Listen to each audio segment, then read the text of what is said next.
Conde, olha, esse tema da economia ele é muito importante diante do governo do Bolsonaro, o que ele representou, com o Paulo Guedes. Porque, na verdade, não foi só o Bolsonaro, tem que se dizer, o golpe de 2016, um dos objetivos do golpe era exatamente travar, né, já bem antes de 2016, já.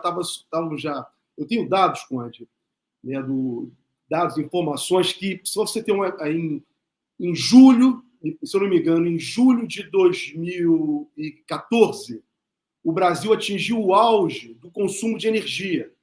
Depois começou a cair. Você veja, julho de 2014, né, já estava no início do processo eleitoral, do processo do segundo mandato, a disputa, que a presidenta Dilma estava se lançando ao segundo mandato. Você veja que já começava ali um processo conspiratório contra a economia do Brasil.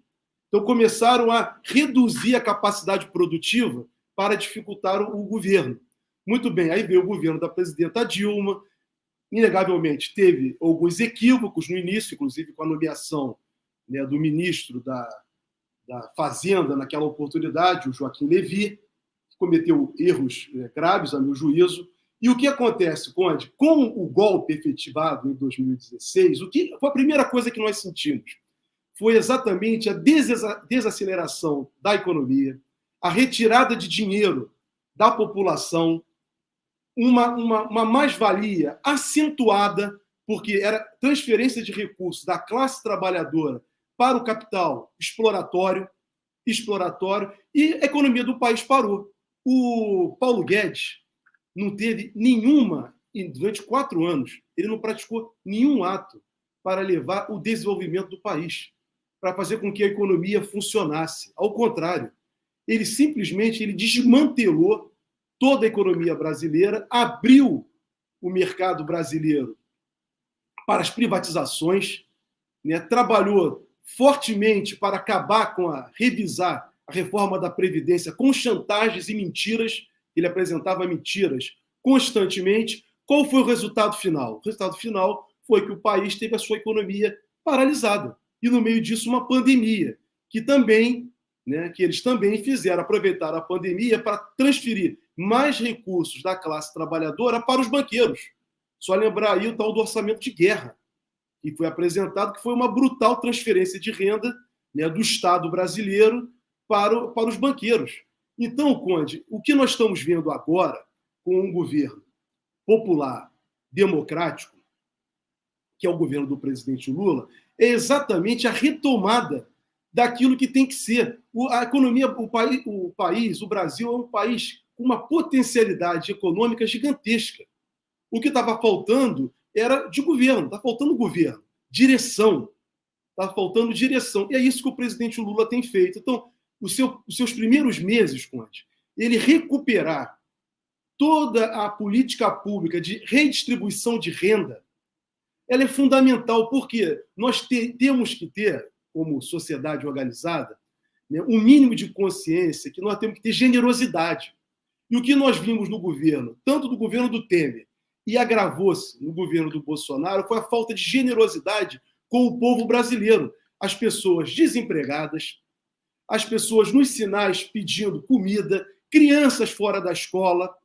Um bom exemplo disso é o processo de desindustrialização que se acentuou. Basta lembrar que a Petrobras foi destruída pela Lava Jato e esses governos também, que nada fizeram, permitiram que empresas estrangeiras, fundos estrangeiros minoritários, passassem a mandar na Petrobras e fazer uma política de preços contra os interesses da população. Então, um governo tem que atuar em defesa do seu povo. E o que nós temos visto agora é exatamente um governo, né, vocacionado e preocupado com a população. Então, esse primeiro passo o presidente Lula já está dando com o ministro Haddad. E vejo que nós temos um grande campo, uma grande margem para um crescimento, um grande crescimento. E aí vem a questão do Banco Central. Por quê? Conde, o Banco Central independente faz parte da estrutura neoliberal. É um Banco Central controlado pelo capital financeiro. Não um Banco Central controlado pelo país, pela soberania do país e pelo governo do país. Então, um governo neoliberal, com antinação, como o de Bolsonaro, só poderia fazer o que ele fez, ele entregou a administração da política monetária brasileira aos banqueiros. Então, hoje nós temos um problema político, um grave problema político que está gerando um outro grave problema econômico para o desenvolvimento do país, que é um Banco Central independente, com um sujeito que lá está, que não tem nenhum compromisso com o país.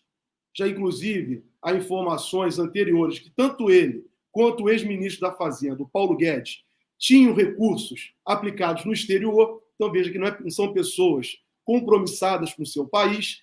Então, nós estamos travando uma luta contra um Banco Central independente que não atende os interesses do país, não permite que o governo possa implementar suas políticas públicas para o desenvolvimento e, mais também, prejudica todos os industriais, comerciantes e cidadãos brasileiros que precisam de recursos, precisam de financiamento. Então, ele só gera vantagem para o sistema financeiro. Então, Conde, nós temos que repensar isso. Enquanto isso não é repensado politicamente, né, porque isso tem que ser revisto constitucionalmente, nós temos também, Conde, que dizer o seguinte: o abuso de poder, haja vista o que o Bolsonaro e o TSE acabou de julgar ontem, reiterado, abuso de poder econômico, abuso de poder político, abuso de poder como um todo, se constitui em violações ao sistema jurídico. O presidente do Banco Central, o Banco Central tem autonomia, mas ele não pode atuar contra a Constituição, ele não pode atuar contra a própria lei que regulamenta o Banco Central. Então, a prática dele sistemática contra o desenvolvimento do país e contra a própria lei, as desculpas que ele apresenta são contraditórias. E isso me faz crer que existe também a possibilidade dele ser destituído. Ele não tem um mandato por toda a vida.